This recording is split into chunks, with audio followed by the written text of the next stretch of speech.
My dad demanded I hand over my house keys to my pregnant stepsister, so I made sure they all got nothing. Sup, Reddit.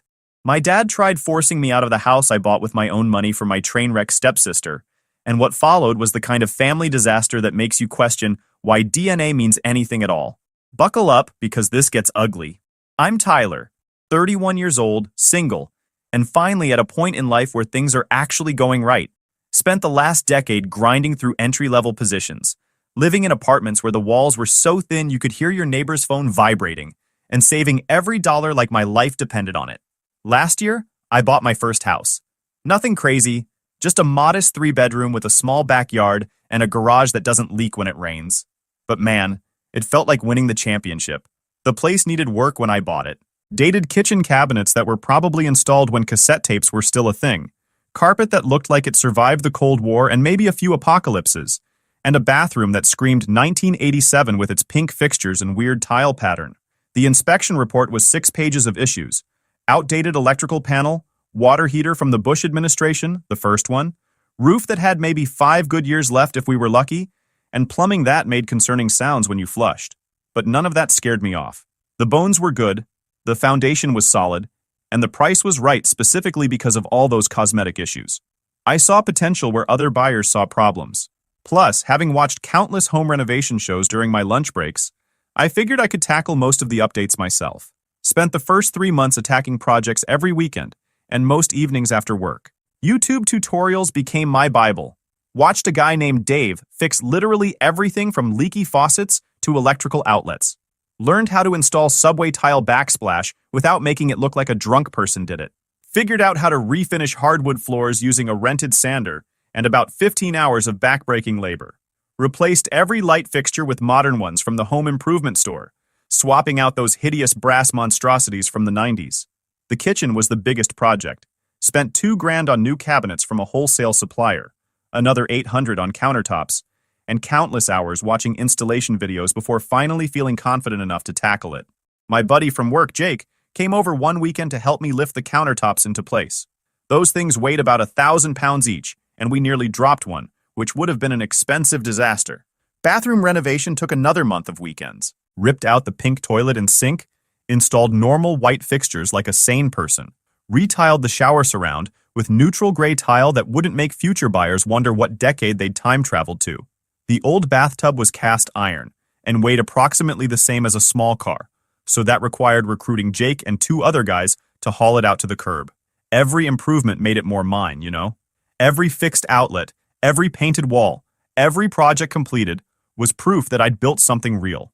First thing I ever owned that nobody could take credit for or claim they helped with. Nobody could say, well, we paid for that, or remember when I helped you with that? This was 100% my work, my money, my accomplishment. Unfortunately, having something good in your life attracts the wrong kind of attention when your family operates like a pack of vultures circling roadkill. Let's talk about my dad, Frank.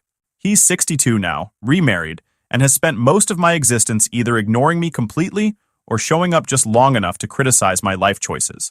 Classic part-time parent who thinks sending a birthday card every few years qualifies as quality parenting. The kind of guy who brags about his kids' accomplishments to strangers, but can't remember the last time he actually asked how I was doing. Frank works as a regional sales manager for an industrial equipment company. Decent job, makes probably $80,000 a year, spends most of it trying to maintain appearances, new car every 3 years, expensive golf club membership, fancy dinners at steakhouses where he can schmooze clients. The kind of guy who values image over substance, who thinks success is measured by what people see rather than what you actually accomplish. Growing up, I learned quickly that Frank's attention was transactional. If I brought home good grades, I might get a "that's my boy" at dinner. If I screwed up or needed something, suddenly he was too busy with work or too tired from his day. Emotional availability wasn't in his toolkit. He showed up for the highlight reel moments and disappeared for everything else. I remember being 12 years old, stuck at school for 3 hours after a teacher meeting that Frank forgot to attend. Sat in the principal's office while they called his cell repeatedly, each call going to voicemail. When he finally showed up at 6 p.m., his excuse was that he'd been on an important sales call and couldn't interrupt it. Didn't apologize, didn't acknowledge that I'd been waiting, just acted annoyed that my existence had disrupted his work schedule. That was pretty much the pattern my entire childhood. School plays where he'd show up late and leave early, Because work called. Baseball games where he'd spend the entire time on his phone, barely watching. The one time I made the honor roll and got an award at the school ceremony, he missed it entirely because of a mandatory golf outing with clients. Found out later that outing was completely optional. He'd just chosen golf over his kid's achievement. But he was different with Kayla. Completely different. Showed up to all her events, bragged about her constantly, treated her like she could do no wrong. The favoritism was so obvious even teachers at school noticed it during parent conferences. My mom died when I was 5. Car accident. Some idiot ran a red light and T-boned her at an intersection not even 2 miles from our house. She died instantly according to the police report I read years later when I was old enough to request it. The guy who hit her walked away with a broken arm and probably went home to dinner that night while I lost the only parent who actually gave a damn about me. The day it happened is burned into my memory like a brand. I remember sitting on the school curb waiting for her to pick me up, watching all the other kids leave with their parents. She was never late. My mom was the most punctual person I'd ever known, always early for everything. By 3:45, I knew something was wrong. By 4:15, the school secretary was making concerned phone calls. By 5:30, I was sitting in the principal's office eating a stale granola bar while teachers whispered in the hallway.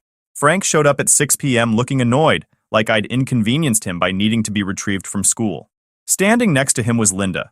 Yeah, that's right. Linda was already in the picture on the day my mom died. She was wearing this red blouse I remember vividly, standing there with her arms crossed while Frank barely acknowledged me. Found out years later they'd been seeing each other for 6 months before the accident. Real class act, my old man. My mom had known about the affair. Found her diary years later when cleaning out Frank's attic. She'd written about the suspicious phone calls, the late nights at work, the perfume smell that wasn't hers. She'd been planning to leave him, had already contacted a lawyer. The accident happened 3 days before her first consultation appointment. Sometimes I wonder if things would have been different if she'd had those extra 3 days. Linda became my stepmom about 2 months after Mom's funeral. 2 months. Didn't even wait for the flowers on the grave to die before he was remarrying. The ceremony was this small courthouse thing that I wasn't even invited to.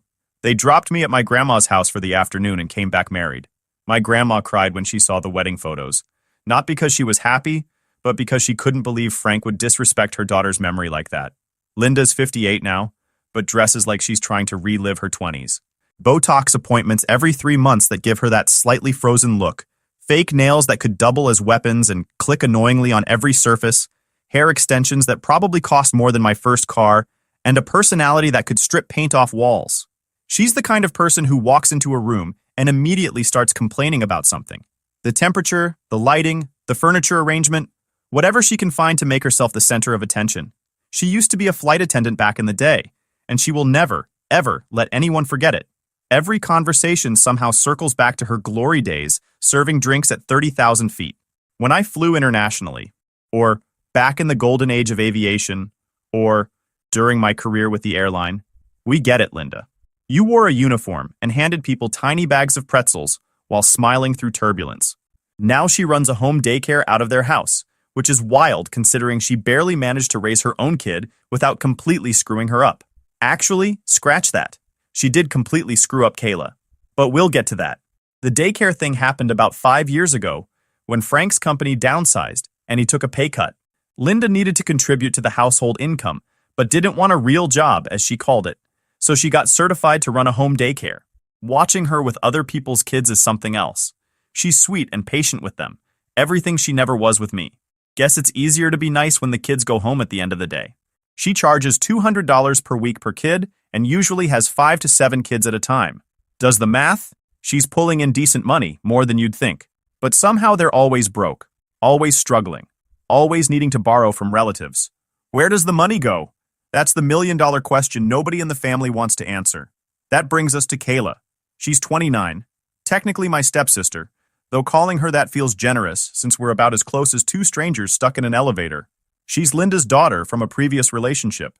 Some guy named Rick who bailed when Kayla was 2 and hasn't been heard from since. Linda won't talk about him except to occasionally mutter something about deadbeat fathers when she's had too much wine at family dinners. Frank has treated Kayla like his golden child since day one, like he was making up for her biological father's absence by going completely overboard in the opposite direction. The sun rises and sets on whatever Kayla does, no matter how questionable those choices might be. She could rob a bank, and Frank would find a way to spin it as entrepreneurial spirit. Kayla's career path has been unique. She works as an escort and runs an adult content page online.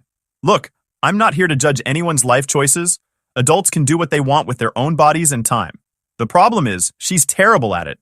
Kayla is perpetually broke, which tells you everything you need to know about her business acumen in an industry where successful people apparently make decent money. I found out about her line of work in the most awkward way possible. My buddy Jake from work, the same guy who helped with the countertops, was scrolling through some site at a bar one night and nearly choked on his drink. Showed me his phone with this, "You're not going to believe this" look. There was Kayla's profile, complete with rates, services offered, and way more information than I ever wanted to know about my stepsister's professional life. "Dude, is this your sister?" he asked, looking uncomfortable. "Stepsister," I corrected, feeling my face go red. And yeah, that's her. The conversation that followed was excruciating. Turns out she'd contacted him weeks earlier through the site, not realizing we knew each other. When he'd messaged back saying he knew her brother, she'd blocked him immediately. Jake apologized for about 10 minutes straight, while I tried to scrub the mental images from my brain. The kicker is that Frank and Linda are completely oblivious. Or at least they pretend to be. Frank thinks Kayla works in social media marketing, and Linda tells her daycare parents that Kayla is an online content creator, which is technically true but not in the way they think. Family dinners are hilarious when they ask about her work projects, and she has to come up with vague non-answers that don't reveal what she's actually doing.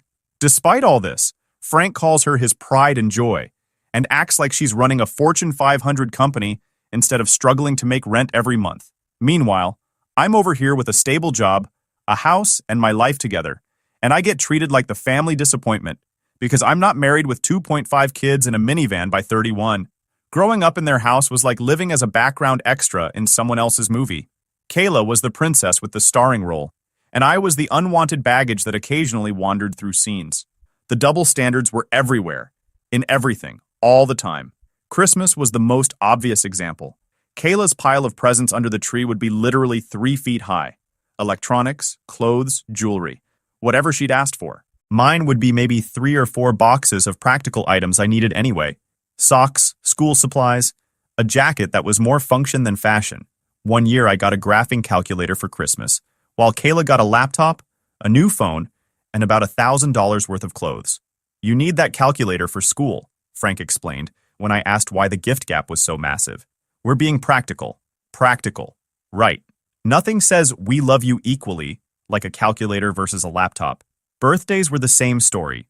Kayla's parties were huge productions with themes and decorations and dozens of her friends. Mine were usually forgotten until the last minute, then celebrated with a grocery store cake and a card signed by both parents. When I turned 10, they literally forgot my birthday entirely, realized 3 days later and tried to make it up with a quick trip to McDonald's. Kayla's 10th birthday 2 years earlier had been a full carnival-themed party with a rented bounce house, face painter, and magician. The favoritism extended to discipline, or lack thereof for Kayla. She could get away with literally anything, while I'd get grounded for the smallest infractions. She broke a window playing ball in the house? Accidents happen. I tracked mud on the carpet, grounded for a week, and lectures about responsibility. She failed 3 classes one semester, hired a tutor, I got a B instead of an A. Disappointed talks about not living up to my potential. By the time I was 8, Linda had made it crystal clear she didn't want me around anymore. The day she said it is permanently etched in my memory. We were all sitting at dinner. Spaghetti night, I remember, because I'd been excited about it all day. Linda put down her fork, looked at Frank, and said it like she was discussing the weather. "I'm not raising someone else's kid anymore. He needs to go somewhere else." Frank didn't even argue, just nodded like they'd already discussed it. I sat there with a mouthful of spaghetti, feeling my stomach drop, realizing I was the someone else's kid she was talking about. I was 8 years old, and my stepmother was announcing she was done pretending to tolerate me. "What do you mean?" I asked, my voice small. Linda looked at me with zero warmth. "You're old enough to understand. Your father and I need to focus on our family. You're not my responsibility." The fact that I was Frank's biological child, and therefore very much part of their family, apparently didn't factor into her logic. In Linda's world, family meant her and Kayla, and Frank was just the wallet that made their lifestyle possible. I was the unwanted reminder of his previous life, the inconvenient child she'd been stuck with when she married my dad. Spoiled, she called me later that week. The accusation was so absurd, It would have been funny if it wasn't coming from the woman who refused to parent me. I didn't even have my own bike because Frank forgot to get me one for 3 Christmases in a row.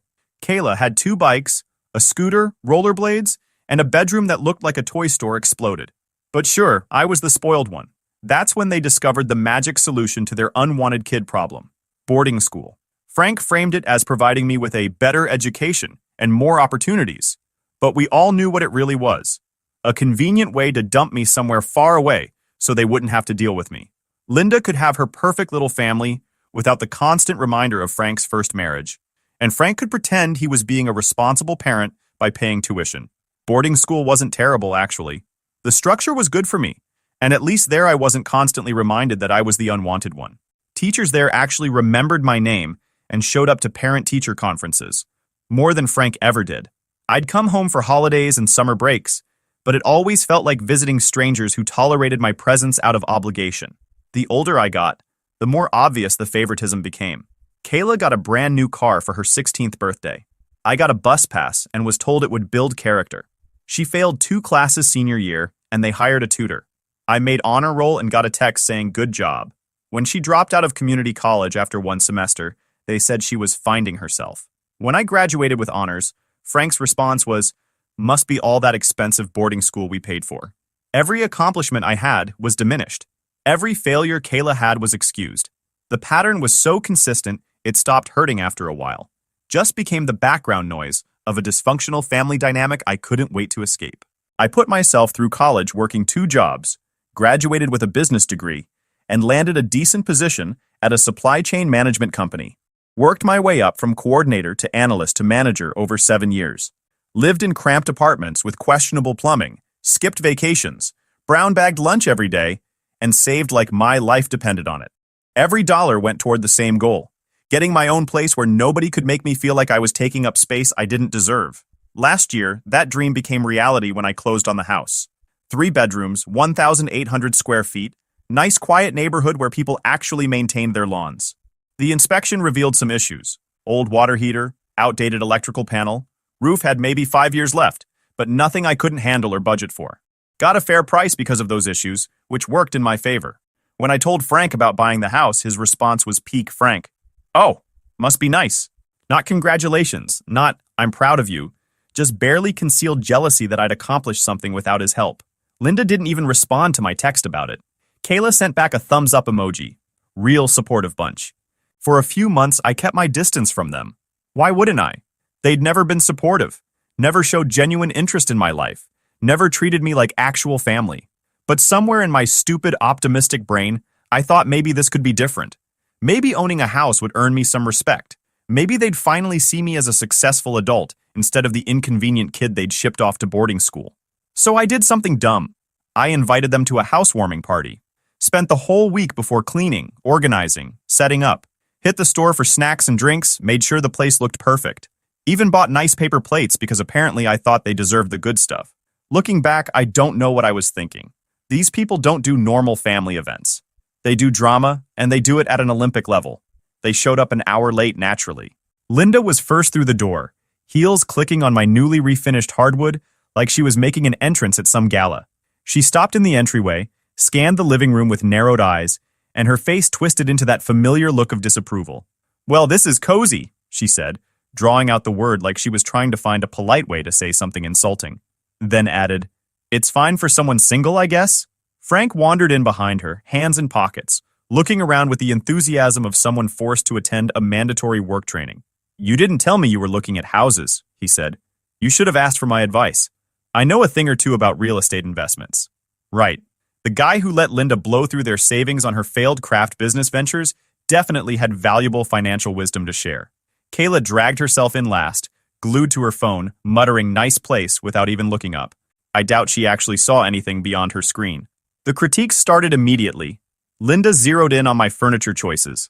"Why such a dark couch? Makes the room feel heavy.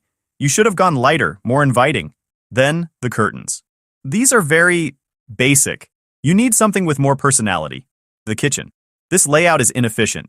Who puts the microwave there?" Frank started questioning my financial decisions. "How much did you put down?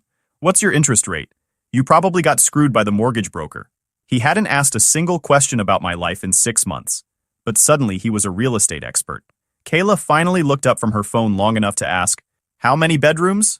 When I said 3, she and Linda exchanged this look. The kind of look that made my stomach drop because I knew something was coming. 3 bedrooms, Linda repeated slowly, like she was doing complex math. That's a lot of space for one person. Here we go, I thought. Frank jumped in. You know, Kayla's been having some housing issues lately. Nothing serious, just temporary problems with her current situation. Translation. Kayla got evicted again and needed somewhere to crash. She could really use a place to stay, Linda added, putting on her fake sweet voice. Just until she gets back on her feet. A month or 2 at most. I'd heard this song and dance before. A month or 2 in Linda speak meant indefinitely, until you physically forced them out.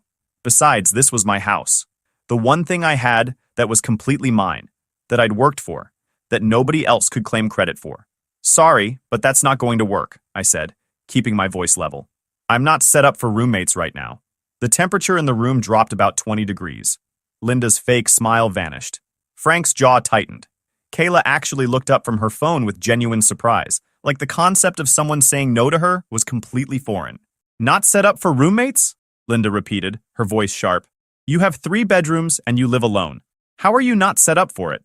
I use the other rooms, I replied, which was true. One was my home office, the other was storage and my workout space. Besides, I'm not comfortable with the arrangement. Frank's face was turning red. She's your sister. Family helps family. Stepsister, I corrected. And family also respects boundaries. That went over about as well as expected. Linda launched into a speech about how selfish I was being, how Kayla was going through a difficult time, how I was being ungrateful after everything they'd done for me. That last part almost made me laugh. What exactly had they done for me, besides send me away and forget I existed? The housewarming party deteriorated from there. They stayed another 20 minutes, making increasingly passive-aggressive comments about my abundance of space and my lack of family values.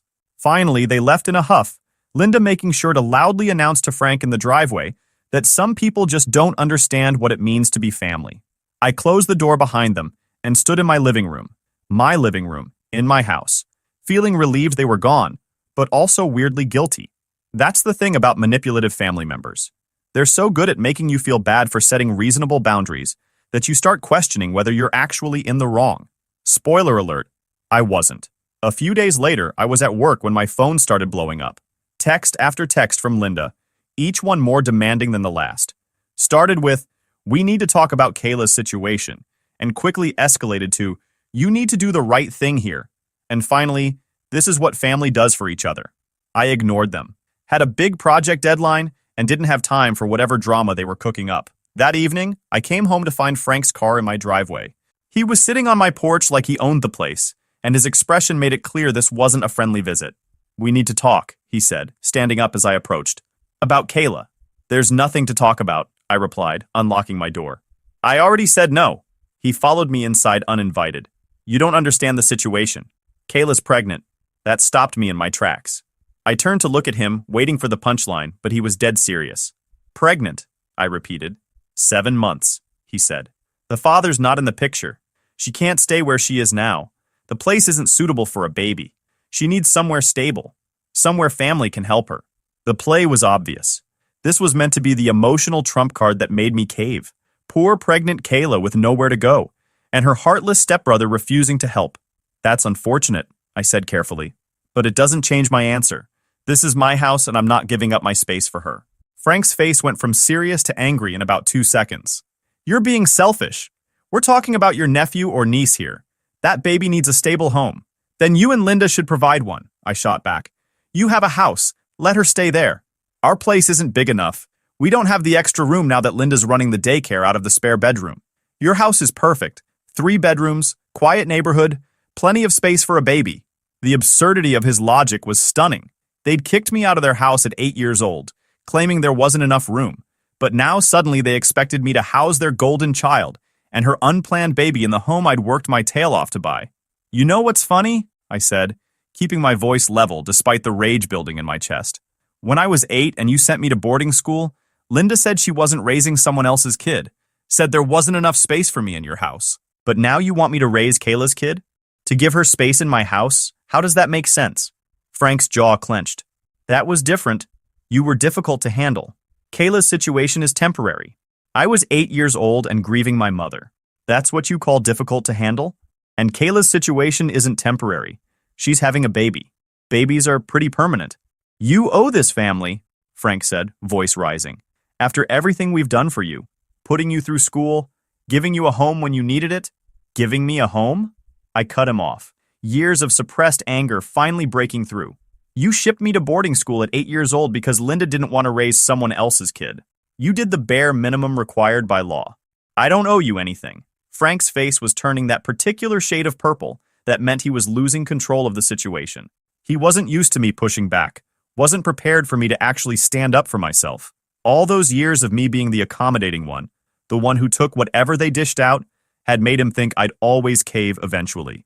You're being unreasonable, he said, switching tactics to condescension. This isn't about the past. This is about helping your sister when she needs it most, when she's vulnerable and needs family support. Where was my family support? I asked. Where was it when I was working 2 jobs to get through college? Where was it when I was living in apartments with mold and broken heat? Where was it at my graduation that you skipped for a client meeting? He opened his mouth to respond, couldn't find words, closed it again. The silence stretched between us, heavy with years of unspoken resentment. You need to leave, I said finally. My answer is no. It will stay no. And if you bring this up again, I'm cutting contact completely. The argument went in circles for another 10 minutes before I finally told him to leave. He did, but not before making it clear this conversation wasn't over. He was right about that. It definitely wasn't over. 2 days later, I got a call from Linda while I was in a meeting. Sent it to voicemail. She called again. And again. By the 4th call, I stepped out to answer. What? I said, not bothering to hide my irritation. Kayla's at the hospital, Linda said, her voice shaking with manufactured emotion. She's having complications. The stress of her housing situation is affecting the pregnancy. This is on you. The guilt trip was so obvious it was almost insulting. How is that on me? I'm not responsible for her life choices or her living situation. You could help, but you're choosing not to. You'd rather see your sister and her baby suffer than give up a little space in that big house you're so proud of. Linda, stop. This manipulation isn't going to work. Kayla's housing problems aren't my fault, and they're not my responsibility to fix. She's an adult who made adult decisions. Now she gets to deal with adult consequences. You're heartless, she spat. Absolutely heartless. I don't know how your mother would feel seeing what you've become. That crossed a line. Don't you dare bring my mother into this. You have no right to mention her after everything you've done. And you know what? I'm done with this conversation. Don't call me again. I hung up. She called back immediately. I blocked her number. Then she started calling from different numbers. Frank's phone, Kayla's phone, numbers I didn't recognize that turned out to be neighbors or friends. Each call was a variation of the same theme. I was selfish, heartless, abandoning family in their time of need. 20 minutes later, Frank called. I didn't answer. Then Kayla called from a number I didn't recognize. Probably a friend's phone. Didn't answer that either. The harassment continued for 3 more days straight. Texts at all hours. 6 a.m., 11 p.m., middle of my workday. Voicemails ranging from guilt-tripping, think about the baby who will suffer because of your selfishness, to outright hostile. You're going to regret this when karma catches up to you. Linda even tried showing up at my workplace, but security wouldn't let her pass the lobby. She spent 20 minutes in the lobby causing a scene before they threatened to call the police. My coworkers started asking questions. Everything okay? That lady at the front desk said she was your stepmom and needed to speak with you urgently. Having to explain that my family was harassing me about housing my pregnant stepsister was humiliating. Finally, I sent one group text to all of them. My answer is no. It will remain no. Stop contacting me about this, or I will file for a restraining order. The silence lasted about 12 hours before things escalated to a whole new level of crazy. I came home from work on a Thursday to find my front yard trashed. Not just messy, deliberately vandalized. Someone had dumped bags of garbage across the lawn, spray-painted selfish on my driveway in huge red letters, and smashed 3 of my front windows. Called the cops immediately. 2 officers showed up, took statements, looked at my newly installed security camera footage. Clear as day, there was Linda and Kayla at 2 a.m., going full destruction mode on my property. Linda was the one with the spray paint. Kayla, 7 months pregnant, mind you, was hurling rocks through my windows. You want to press charges? The officer asked, reviewing the footage on my laptop. Absolutely. The officer nodded. Based on this footage, we can charge them with criminal mischief, vandalism, and trespassing. The property damage looks substantial. There's more, I said, pulling up the texts and voicemails. They've been harassing me for weeks, trying to force me to let my stepsister move in. When I refused, this happened. The second officer scrolled through the messages, his expression getting more disapproving with each one. This is pretty clear harassment. With the property damage on top of it, you've got a solid case. They filed the report, and Linda and Kayla were arrested the next morning. Frank called me screaming about how I'd destroyed the family and demanding I drop the charges. I hung up on him. The cleanup cost me $3,200. New windows, professional driveway cleaning service, landscaping repair. I documented everything with photos and receipts for the insurance claim and the civil suit my lawyer said I should file. Frank showed up at my house a week later, looking rough. Apparently posting bail for Linda and Kayla had wiped out a chunk of their savings. You need to drop the charges, he said without preamble. This has gone too far. I didn't vandalize anyone's property, I replied from my doorway, not inviting him in. They did. They're facing the consequences of their actions. Kayla's pregnant. You're really going to let her go to jail? She should have thought about that before throwing rocks through my windows. He tried every angle. Family loyalty, thinking about the baby, considering Linda's mental health, his own financial situation. None of it mattered. They'd crossed a line, and I wasn't backing down. You're making a mistake, he said finally. Family is supposed to stick together. Funny how that only applies when you need something from me, I replied. Where was that family loyalty when I was 8 years old and Linda called me someone else's spoiled kid? Where was it every holiday when Kayla got everything and I got forgotten? Where was it when I bought this house and you couldn't even say congratulations? He didn't have an answer for that. Just stood there looking defeated before finally leaving. The court case moved forward. Linda and Kayla both pleaded guilty to lesser charges in exchange for probation, community service, and restitution for the damages. The judge wasn't sympathetic to the pregnancy card Kayla tried to play, pointing out that being pregnant doesn't give you permission to commit crimes. I thought that would be the end of it.